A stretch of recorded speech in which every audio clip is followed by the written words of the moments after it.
Let's play the honesty game. America is considered to be the world's top cop. We're the ones called upon to provide leadership and protection. But have we reached a time where those seeking our protection need to understand it's cash up front and pay the bills?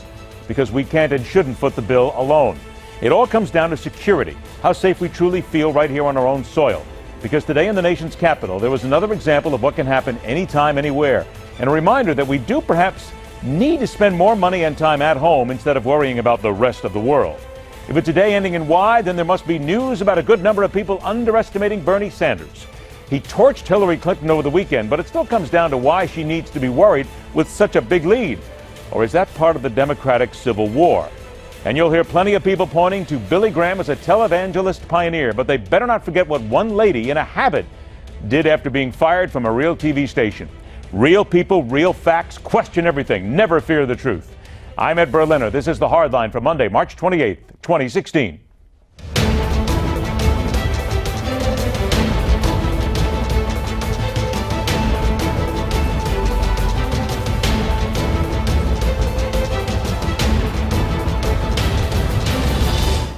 I'm saying is that we pay, number one, a totally disproportionate share of NATO. We're spending the lion's share is paid for by us, disproportionate to other countries. I never hear anything from anybody except the United States. What I'm saying is NATO is obsolete. NATO is obsolete, and it's extremely expensive to the United States, disproportionately so. It's all fine if everybody partakes, but I don't see other people partaking. And then you say, why are we paying, John? Why are we paying disproportionately the cost of NATO? The time is now for not only Donald Trump, but every one of the men and women seeking to become president. Start answering some very tough questions and start putting some meat behind their verbiage. The Republican leader of the moment wants to make it clear that other countries are not ponying up their fair share of the money and manpower. And perhaps the phrase, the bill has come due, needs to have some teeth behind it. After all, his comments about NATO may have been the first hardcore shots with meaning. America pays almost 5% of its multi-trillion-dollar GDP to groups such as NATO. What do we get in return? To some, it seems like the inspired foreign policy of Don Corleone. Others believe it's more than just a talking point. So talk the talk, walk the walk. Welcome back, the New York Times bestselling author, veteran American journalist who has written extensively about security from the perspective of the CIA, Secret Service, and FBI, Ron Kessler. Joined by retired Navy commander and former Pentagon spokesman under Donald Rumsfeld and Robert Gates, J.D. Gordon. Gentlemen, thanks so much for joining us. J.D., let me begin with you. You've been inside that circle, if you will. Donald Trump says, I'll let Japan and South Korea build their own nuclear arsenals. I might even withdraw U.S. forces from Japan and South Korea if they don't increase their contributions.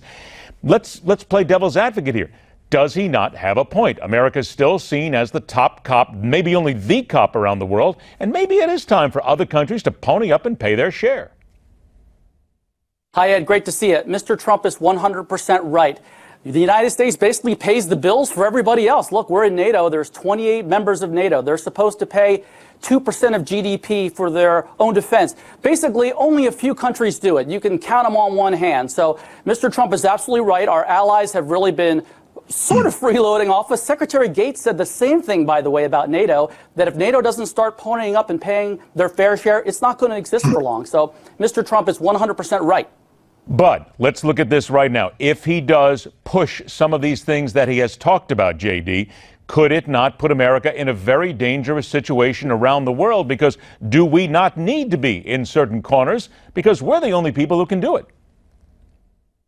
Well, I think Mr. Trump has a realistic approach, is that our allies have to pay their fair share. In Korea, South Korea, and Japan, they pay about 50% of the non-personnel costs. Well, he said the other day for the Washington Post, Ed Board, why not 100%? He's absolutely right. I think that South Korea and Japan really get the most out of the bargain. Sure, it's good for us to be deployed to Asia as well. It's good for us to be deployed in Germany and Italy. Look, I was stationed in Italy for 2 years, working as a spokesman for the NATO installations there. I agree with the U.S. presence. However, our allies are really getting the most of the United States. We keep paying all the bills. America has a third of the population of NATO. NATO's 28 countries. We have a third of the population. We pay 75% of the defense bill. That is not right. Mr. Trump is correct when he calls it out. Ron, let's take this maybe even outside of NATO and go to what we've seen around the world, specifically in Brussels right now.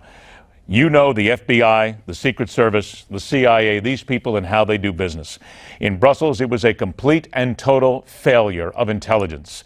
So is it not fair, though, that when it comes down to world security and American security, we still need to get our people on the ground around the world? Maybe it needs to be paid for in some sense, but we are still the best there is at what we do when it comes to security. Sure, and we do share intelligence with European entities. The trouble is, in Europe, they have this politically correct view of everything, and the result is you have these attacks going on. But, you know, Donald, of course, is projecting an image of someone who's a strong leader, who's going to re-examine everything, who's not going to be beholden to sacred cows. And in the end, you know, he's going to negotiate some of these things. He's not totally serious about some of his issues. He's already indicated that. And to me, the bigger picture is this, that we spend $600 million for our military. We have 60,000 troops alone in Europe. And why? What is it all for if it's not to take out ISIS?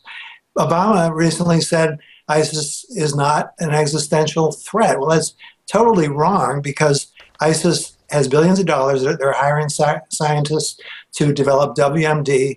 For example, with biological weapons, they could wipe out the U.S., they could go after key centers, very existential threat. I say, use our military, give them more money, but use them to take out ISIS. Let's bring this down even closer to something as well that you're very familiar with. Donald Trump was recently asked if he thought Europe was safe for Americans. He didn't exactly answer that question, but he brought up a new point. Here's what he said. I don't think America is a safe place for Americans. You want to know the truth. Neither is the United States a safe place, because we're allowing thousands of people to come in here. Nobody knows where they're from. Nobody knows who they are. And they're coming in here by the thousands. And let me tell you something, we're going to have problems. Now, what happened today in Washington, D.C., Ron, did not happen from somebody who came in from outside the country. An armed man wounded by U.S. Capitol Police. He went to the Capitol Visitor Center, brandished a weapon at the cops. They shot him. His name is, he has been tentatively identified as Larry Dawson from Tennessee, the man believed to be emotionally disturbed. He is not a terrorist at this point from another country. But Ron, let us point out the agencies that you have a lot of experience with. This still points to the fact that we have whack jobs, nut jobs, wing nuts, whatever you want to call them, in this country who now seem to be propagating at a frightening rate. Don't we then need to spend more time with those agencies you know about? Put the money in their hands. Let them help make us feel safe at home. Isn't that the most important thing? I agree. And the fact is that we have not had a foreign terrorist attack, meaning by a foreign terrorist organization, since 9/11. And the reason is just what you're saying, that the FBI is doing a superb job, along with the CIA and NSA, which feed them tips. People keep talking about, well, we should patrol Muslim neighborhoods, as Senator Cruz proposes. Well, that, of course, only would go after street crime. It has nothing to do with terrorism. And people say, well, they should look at mosques. The fact is the FBI does look at mosques. So I say the FBI is doing the right thing. The secret to fighting terrorism is doing exactly what we're doing with our FBI. At the end of the day, gentlemen, we are talking about national security. JD, to you, the former CIA director Michael Hayden quoted this weekend saying that Donald Trump is a bigger threat to national security than Hillary Clinton, called his current statements erratic, and says, quote, I just don't know what he's going to do. Your reaction, JD? The Washington establishment is out of touch with the American people. People want to make America great again, so I think that the director is out of touch.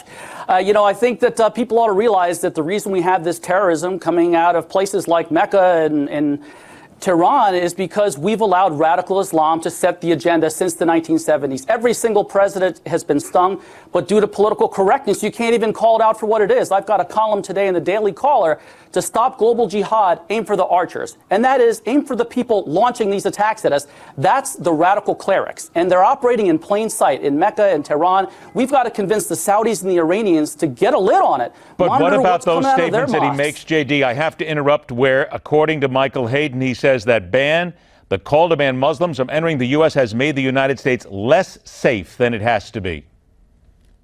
I disagree with the director there, too, because if you look at people getting visas, look at the San Bernardino shooters. They hated America. They wanted to kill people, and they were able to carry out those attacks. They killed 14 people because their neighbors were so scared of being called politically incorrect or racist because they were building up an arms cache in their house, and people were scared to call them out for it. So the director is wrong. Mr. Trump is right. People have to abandon this political correctness. We've got to get smart on this radical Islam. It's coming directly from Mecca and Tehran, coming from Europe. So let me ask this then. I got about a minute left here, Ron, to you, and it comes down again to what J.D. said is right. There are people here in America. The guy in San Bernardino, he never acted like anybody who hated America, yet it happened there. Does that not then at least tell us? Tennessee, guy working at a postal station, at an office, whatever it is, our internal security forces must be on guard. They must be given the money. They must be given the ability to stop thinking about political correctness and often, sometimes, do what people don't feel is comfortable, but it's got to be done in this day and age. Sure, and as one example, Apple should comply with the court order. You know, civil libertarians keep talking about warrantless wiretapping. Well, here in the case of the Apple iPhone, there was a warrant, there was a court order, and Apple refused to comply, and General Hayden is siding with Apple. So if he's so worried about security, I think he should change his position on Apple, because that iPhone alone could contain information about possible terrorists who are still plotting to attack us in this country. And we should point out that late today, the FBI actually was able, using a workaround here, to crack that iPhone right now. The court case is over. So now we are looking at another issue that people are going to talk about when it comes down to their personal securities and what sometimes we may have to consider giving up in a very different day and age. J.D. Gordon and Ron Kessler, gentlemen, always a pleasure to have you both on the show. Thanks so much for being here. We'll do it again soon. Now, the man who caught Donald Trump flat-footed and scrambling during a simple interview. Think about that for a moment. Donald Trump is the guy that runs the media. He's the guy that has the media dancing to his tune. He gets on a telephone with the guy at a radio station. Wait till you hear what was said and how it was handled. Coming up next on The Hard Line.